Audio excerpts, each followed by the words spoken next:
Dr. Jim, this is your seventh speech, correct? Yes, it is, actually. All right.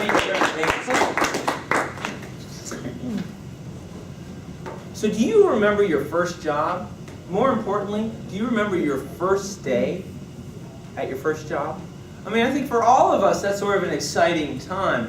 I actually remember my first day because it got burned into my memory. So I'd gone to university, I was out, I was an engineer, I'd gotten a job, everything was very good. I actually went to work for McDonnell Douglas, the aircraft corporation, and I was working in the US Navy's F-18 fighter. So it was a pretty cool job, all things considered. Then I got my degree in computer science, so I was a computer scientist. So I was sitting at my desk, first day, and a guy comes up to my desk, and I'll call him Rick, because his name was Rick. And he said, hey, my name's Rick, and I'm a member of the weights and measurement department here at McDonnell Douglas.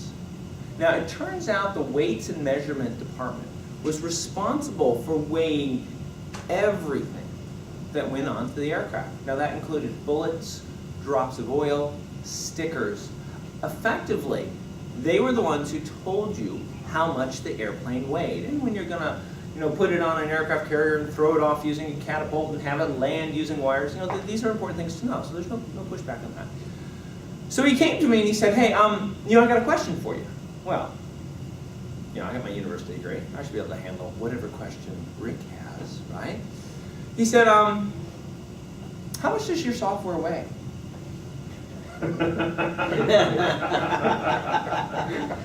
And so before I could come back with the, well, it doesn't weigh anything statement, he said, look, I know that when we buy the computers from the manufacturer, they come to us unloaded. He said, and I know your department loads them up with a computer program. And so I need to know how much weight your computer program is adding to the overall weight of the aircraft. Well, I did not have a good comeback for that one.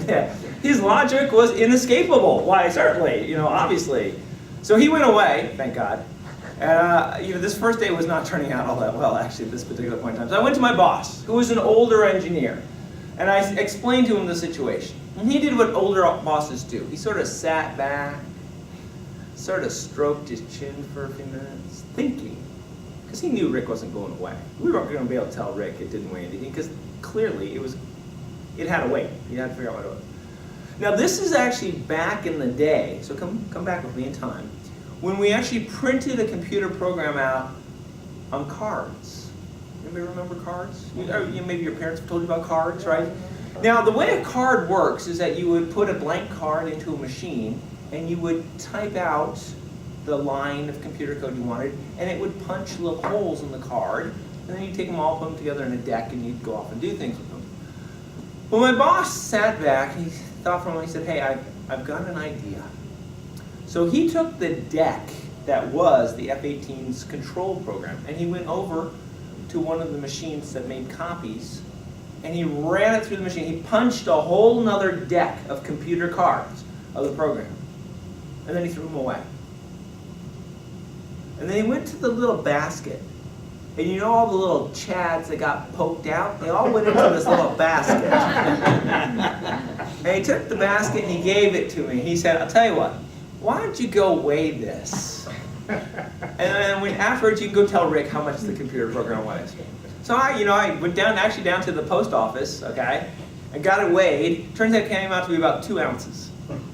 So next time Rick showed up at my desk and said, so, how much did that program weigh? I said, hey, we weighed it, for you.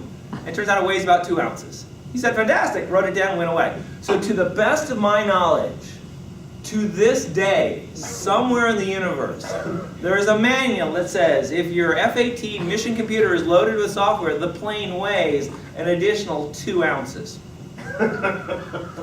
So, point of this story is, we live in an imperfect world, okay? We try to be perfect, but yet it is a difficult and hard thing for us to do. If you have an engineering background, we tend to see the world in terms of black and white, but I think we're reminded on a daily basis that it's really 1,000 shades of gray, all right? And you would think you would pick up on this when you go to university, when you go to college, but we don't. We have to learn these as life lessons, which gets to a very interesting point. why did you go to college? I mean, you did it, so I mean, we really can't take it back at this point in time, right? But it brings up an interesting question. Why do any of us go to college?